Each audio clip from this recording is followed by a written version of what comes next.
Olá! Vamos falar sobre involuntary celibates, sobre celibatários involuntários. Não estou a falar de padres, que esses são voluntários. Vamos falar sobre os incels. Vamos? Bora lá então.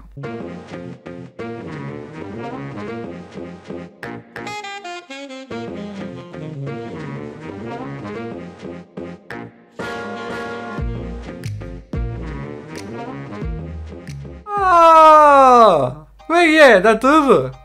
Então, estamos bem? Espero que estejamos bem, meus amigos, porque nós hoje vamos falar sobre involuntary celibates, vamos falar sobre incels, vamos falar sobre os voluntários incelibatários ou celibatários involuntários.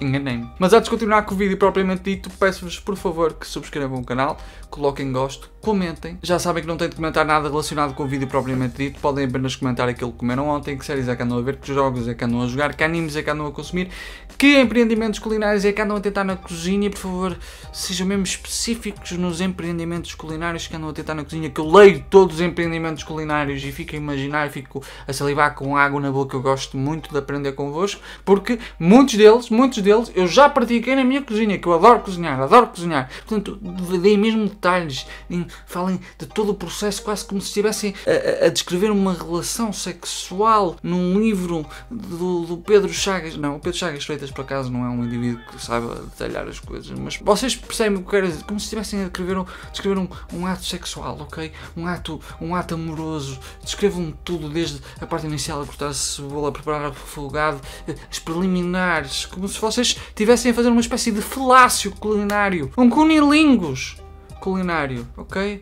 Por favor, descrevam todo o processo. E não se esqueçam, as preliminares são extremamente importantes, não é só a parte da penetração, e agora estou a falar particularmente para os homens, está bem?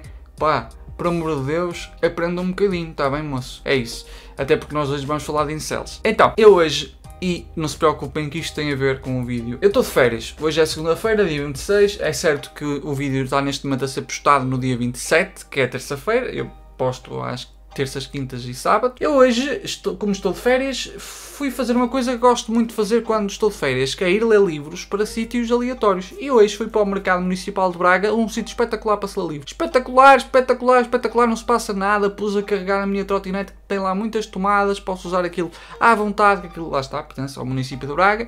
Estive lá a ler, foi espetacular, li este livro aqui, O Beijo, de Anton Chekhov. Chekhov, para mim, é um dos maiores nomes da literatura russa e provavelmente não é só para mim, é consensual, é dos maiores nomes da literatura russa. E ele tem aqui uma série de contos que o deixaram popular. Ora, O Beijo é um conto bom, não vou dizer que é o melhor conto de Chekhov, mas é um bom conto e foi uma tarde bem passada. Ou, neste caso, meia hora, porque isto tem tipo 40 páginas. Porque sim, eu já li 61 livros este ano, é verdade, mas não foram só calhamaços. Há livros grandes, há livros pequenos e há livros pequeníssimos. Também conta. Ora, o conto do Chekhov, no fundo, vai-nos narrar a história de Rabovich, ou Ryabovich. Tenho alguma dificuldade a dizer este nome e acho este nome um bocado feio.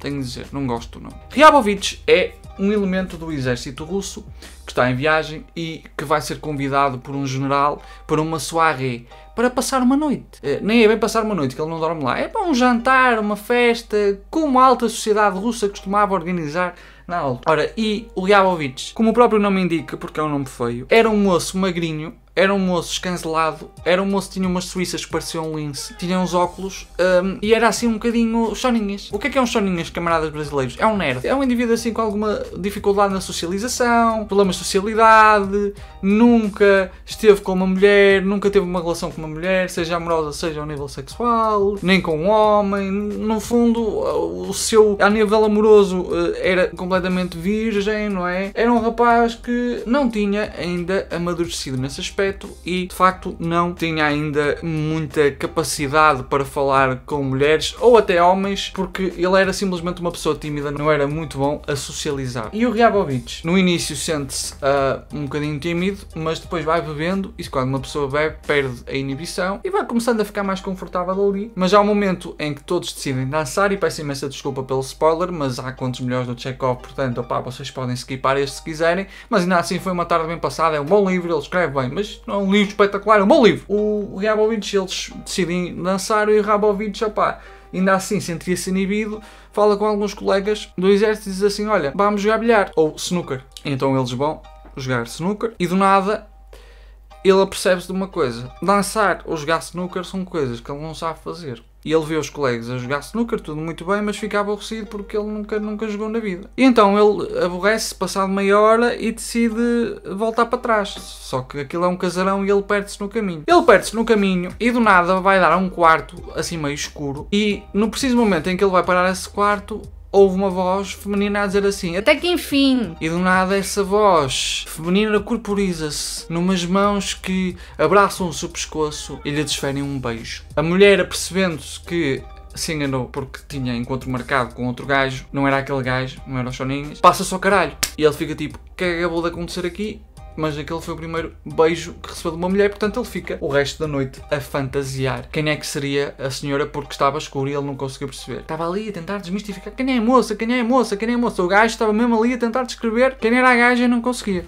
O gajo queria mesmo saber quem era a gaja e no final do livro eu pensar que ele ia descobrir quem é que era a gaja e não é que o gajo não descobre quem é a gaja. E portanto ele acaba aquela noite frustrado porque de facto não consegue descobrir quem é que é a mulher que preencherá os seus sonhos nos próximos tempos. Mas há uma parte do livro que me interessa bastante, porque sendo ele do exército e tendo várias oportunidades de progressão de carreira, ele sabia que eventualmente ele iria fazer o que todos os seus colegas faziam, subir a carreira, ter uma casa, ter uma mulher, ter filhos, etc. Mesmo que ele fosse um choninhas, eventualmente até poderia ter um casamento arranjado e tal, e ter uma mulher, mesmo que não tivesse aventuras amorosas na adolescência ou na idade de jovem adulto. Basicamente ele sabia isso, ou seja, apesar de ele ser um chonas, ele sabia que a probabilidade de ele cumprir com as expectativas de alguém da sua classe social era mesmo muito grande, era de 99%. E portanto, qual é que é a coisa a tirar deste livro? E eu gostei. É que o gajo, em outras circunstâncias, podia ter se tornado um incel, porque em boa verdade foi beijado por uma mulher que depois ficou envergonhada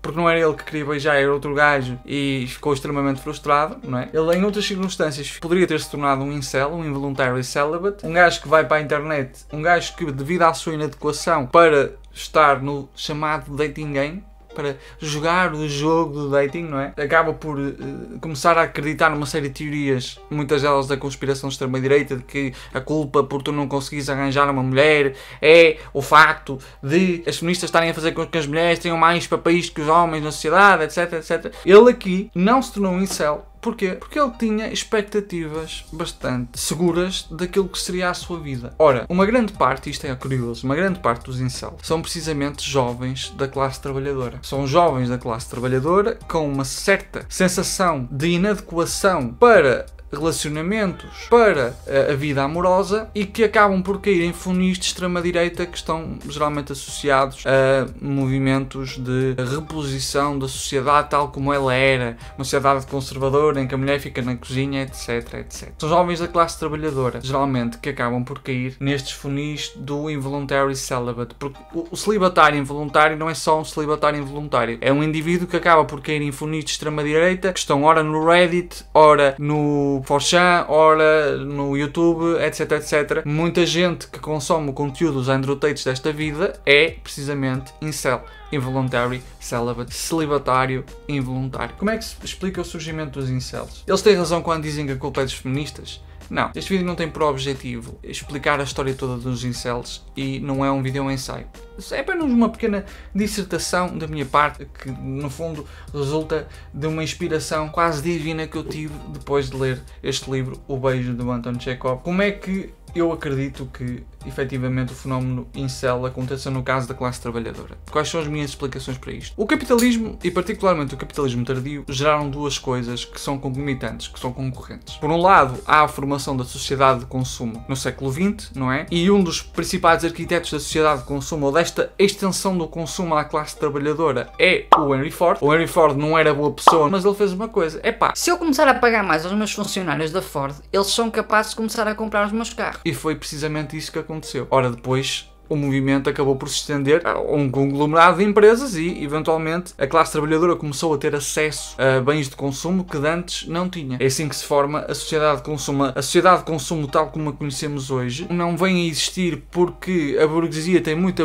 benevolência pelo proletariado, não. Simplesmente perceberam que, de forma a garantir maiores margens de lucro, de forma a reproduzir mais capital, se calhar aumentar a quantidade de pessoas a comprar os seus produtos, aumentar a procura, seria uma boa ideia e, portanto, estenderam o consumo à classe trabalhadora. Temos esse fenómeno da extensão do consumo à classe trabalhadora, o que vai fazer que hoje em dia, em comparação com, por exemplo, há 70 anos, em Portugal, um homem da classe trabalhadora já tenha acesso a produtos de limpeza e de estética melhores, já cuide mais da sua barba, já cuide mais do seu cabelo, já usa desodorizantes, já usa perfume, etc. Determinadas coisas que antigamente não lhe eram acessíveis. Ao mesmo tempo em que isso acontece, nós temos um fenómeno muito grande de financiarização no capitalismo tardio, e com essa financiarização há um ativo em particular que vai ser muito afetado, que é o imóvel. O imóvel vai sofrer uma grande especulação imobiliária, no caso, por exemplo, de Portugal, resulta mesmo de fundos de investimento estrangeiros que fazem aqui um assambarcamento de qualquer tipo de oferta nova que apareça no mercado de casas, não é? No mercado habitacional. Em São Paulo também há muitos fundos de investimento realmente a especular no valor dos imóveis,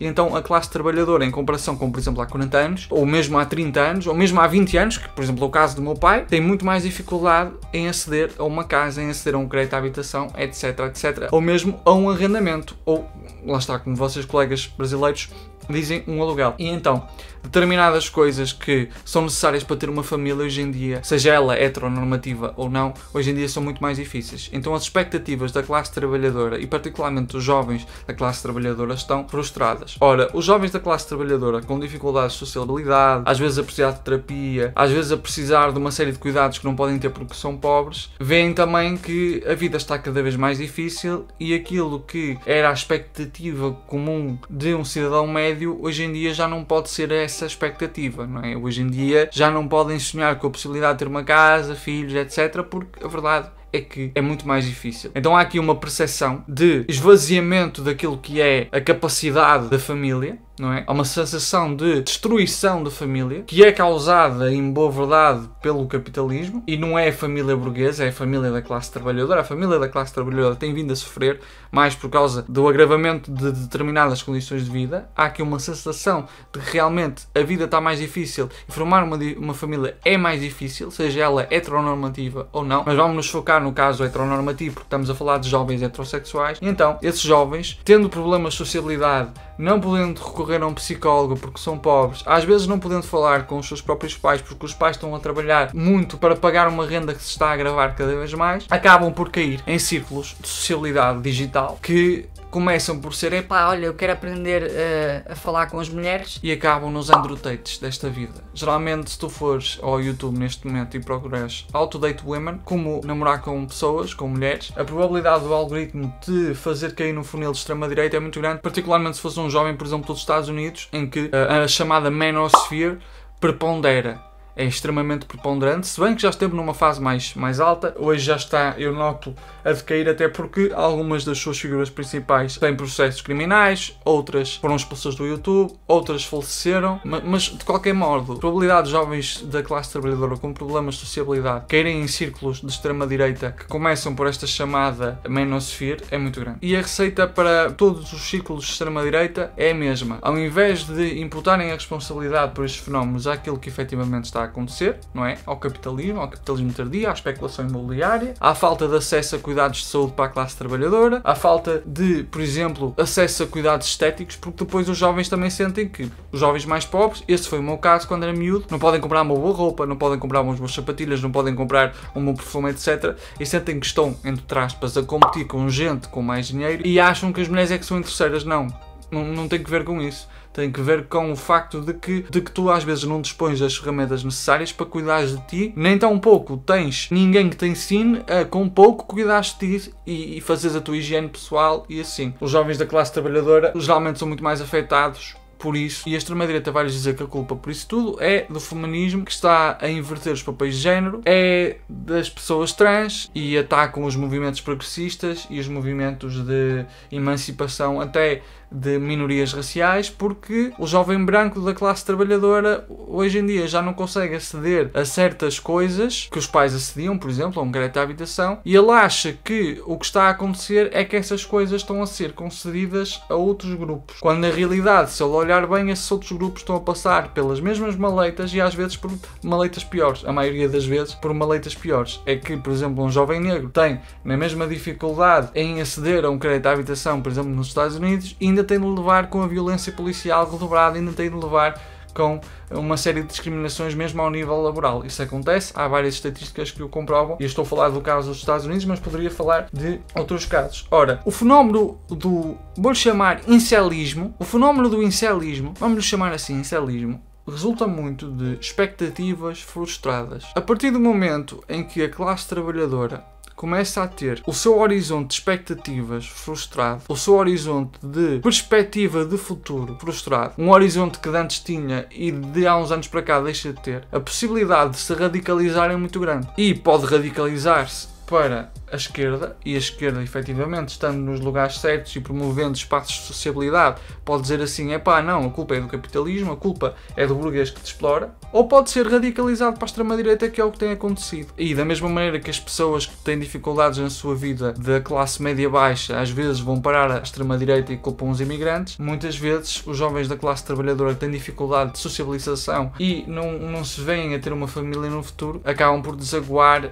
em sites de extrema-direita que vão culpar as feministas por tudo e mais alguma coisa. Tudo isto para dizer que o que importa aqui, efetivamente, é a materialidade. São as condições materiais. O Ryabovich sabia que dispunha das condições materiais para conseguir formar uma família. Hoje em dia, muita gente da nossa classe não tem essa perspectiva. Eu próprio tive muita dificuldade em aceder a um crédito à habitação. Eu próprio, quando estive no mercado de arrendamento, foi uma coisa horrível. Quando tentei o mercado de arrendamento, foi uma coisa horrível, que para ter um em Braga situado nos arredores já estavam a pedir 900 euros. Agora multipliquem isso vezes por 5 e vejam o que dá em reais, camaradas brasileiros, não é? Era complicado. É claro que eu consegui explicar isto porque disponho das ferramentas para a análise da sociedade, para a análise materialista. Mas há muita gente que não dispõe e acaba por cair em fenómenos de extrema-direita que vão desde o incel até ao neonazismo. Isto não é um vídeo-ensaio, é apenas uma dissertação que eu faço com base em algumas ideias que já tinha, e este livro acaba por condensar aquelas ideias que eu já tinha, tá bem? Pronto, era só isto. Espero que tenham apreciado o vídeo. Espero que tenham gostado. As minhas redes sociais estão na descrição. Os meus métodos de financiamento estão também na descrição. Se entretanto me quiserem ajudar financeiramente, por exemplo, comprar uma câmara para eu poder fazer o podcast Conversa de Classes em mais lugares, eu tenho alguns métodos de financiamento que são o paypal.me, o Buy Me a Coffee, e tenho ainda um MBWay 9306-13318 para camaradas portugueses que achem mais cómodo enviar pelo telemóvel. Está bem? Obrigadíssimo por terem visto e até o próximo vídeo. Associações, sindicatos e partidos. As classes dominantes têm horror aos partidos. Associações, sindicatos e partidos. As classes dominantes têm horror aos partidos. Associações, sindicatos e partidos. As classes dominantes têm horror aos partidos. Associações, sindicatos e partidos.